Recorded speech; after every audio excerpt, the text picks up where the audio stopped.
Shout out to all my people who have hay fever. I feel your pain. Now, if you've been around with the channel for the last couple of months, you would know that I was really into Eurovision when the songs started dropping for this year. I definitely reacted to all the songs. Please don't go fact check that. Just trust me.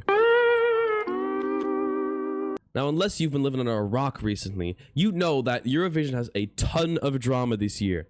And I'm here to talk about it. Now, since I'm a Dutchie, I think it's only right that we start talking about our Dutch entry getting absolutely booted off of the show.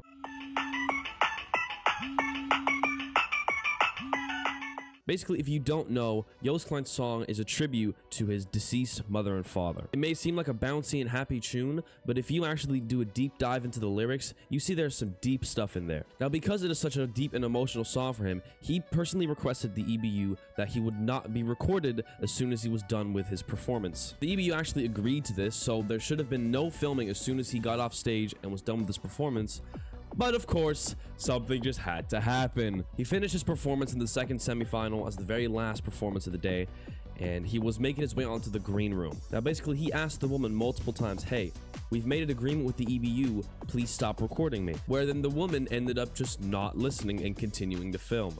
Now, I'm gonna take a clip from a TikTok that I found. It's in Dutch, but I'll translate it for you since I'm a Dutchie. Now, it's basically just a clip where someone from the Dutch media there explained the situation in their words. And if you actually read the subtitles and listen to what he's saying, it really doesn't sound as threatening. Ondanks de gemaakte afspraken dat Joost niet gefilmd zou worden, werd hij toch gefilmd. Bij het verlaten van het podium stond de cameravrouw hem op te wachten en hij heeft de cameravrouw meerdere keren verzocht hem niet te filmen. Zij ging daar toch mee door en toen heeft hij een dreigende beweging gemaakt naar de camera. Zonder haar overigens aan te raken.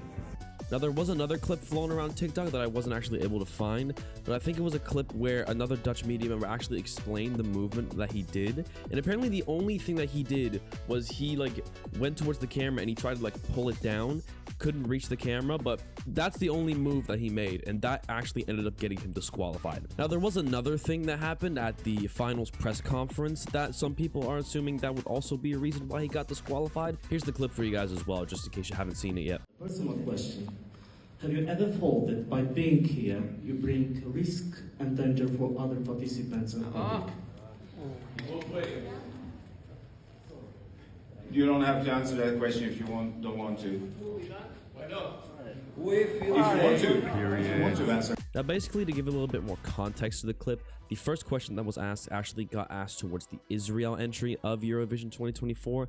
And if you don't know, a huge controversy that Israel is even in there to begin with, but that's for an whole other topic. We'll get into that later. Now, the reporter basically just asked, hey, since you're here, aren't you scared that you're bringing the lives of the artists and the audience members in danger since there's 40,000 people protesting outside of the arena? And obviously, Eurovision wants to cover their asses and immediately jumps in and says, you don't have to answer that, don't answer that, which then Joost actually ended up saying,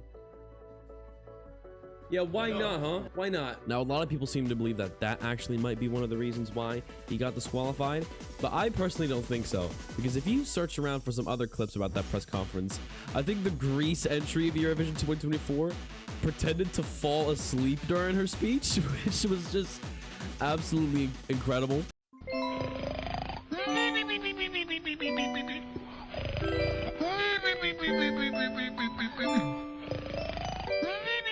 After all of that happened with the press conference and also the quote-unquote threatening movement that's got a complaint filed towards him, he actually ended up getting disqualified, I believe, the morning of the finals, which actually was a real heartbreak for pretty much everyone in this country. Everyone was stressed out. I'm gonna be honest, my whole opinion about the press conference move, I think that was a classic noob move. I feel like he should have kept his mouth shut. I'm not gonna go into the whole war thing because unlike Eurovision saying, I actually don't want to get political here, so we're not gonna get into that here. But what happened, right? I think personally it was a so-called noob move, but that's my opinion. Now, even though we got disqualified, somehow we were still allowed to give our points out. But luckily, our spokesperson actually didn't want to do that because it just didn't feel right. Because even she thought we got scammed.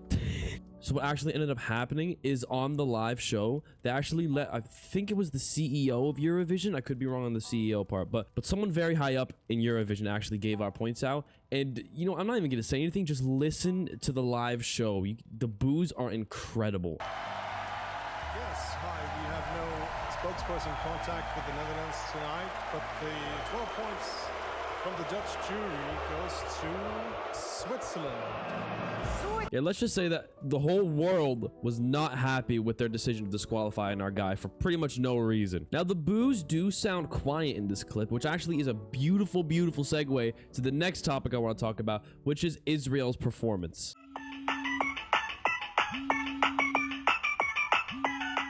Let me explain why I said this was a beautiful segue onto the next topic. I'm going to play you 2 clips of the Israel performance on Eurovision 2024. The first clip I'm going to play is from the official live stream of Eurovision themselves, and the second clip is going to be a video from somebody inside of the audience who was recording the exact same performance. Now, you tell me the difference, because it's pretty obvious to me. Rider on my symphony, play it with me, look into my eyes and see. People walk away but never say goodbye.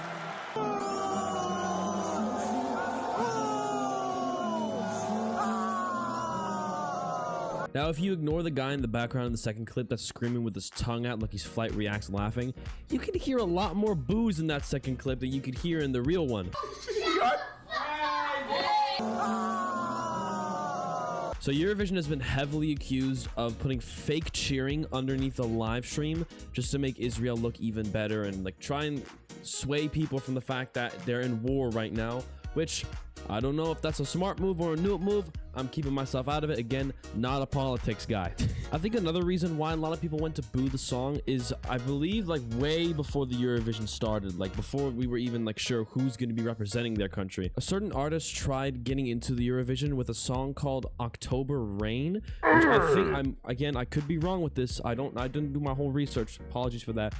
Apparently has something to do with the war as well, but I think even in the lyrics, like for some reason a lot of people are saying like, oh, the lyrics are talking about the whole war, which I don't know. You could read that for yourself. I have no clue.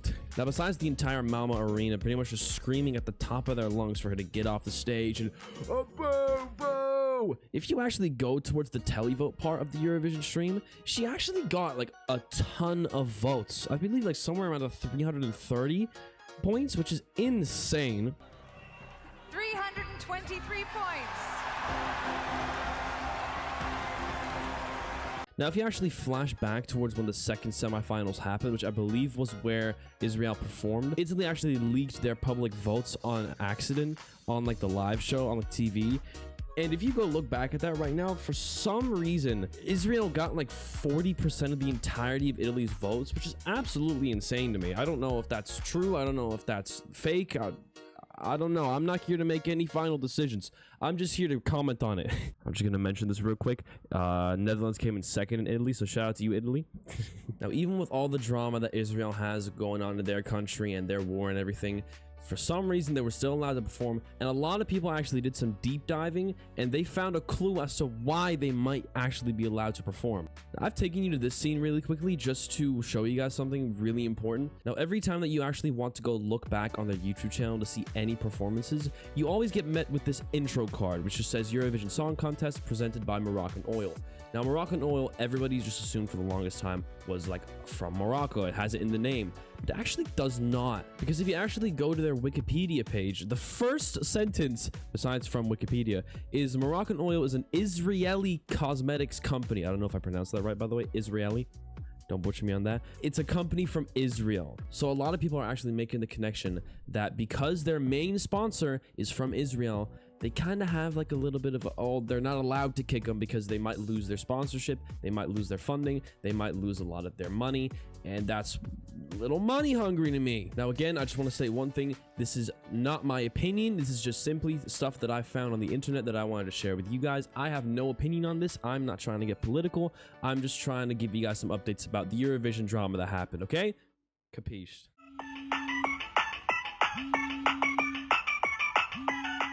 Now, before we actually end up closing the entire book of Eurovision for 2024, I actually wanted to kind of give my own opinions on who I thought would have won and who I thought might have gotten a little robbed or anything. In my opinion, the big three was always Switzerland, Croatia, or, well, I was going to say Netherlands, but we ended up getting booted anyway, so I guess I just had a big two. So to see them in the final two kind of made me feel like I'm a genius in some kind of way. Obviously, if you've seen me on the Twitch, follow me if you haven't yet, I'm actually anything but a genius.